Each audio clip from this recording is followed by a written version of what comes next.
Okay guys, so I'm sure to fix the picture on a Vizio TV. So you see for me, of course, it's very zoomed in.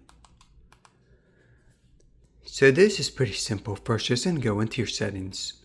So for some remotes, you'd press the menu, but for mine, I'm going to press the gear icon. Press on all settings. So two things. First, check picture.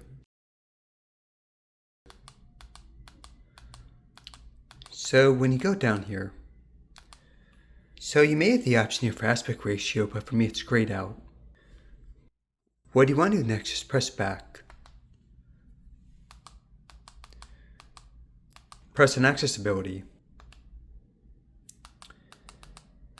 So you see zoom mode, press that.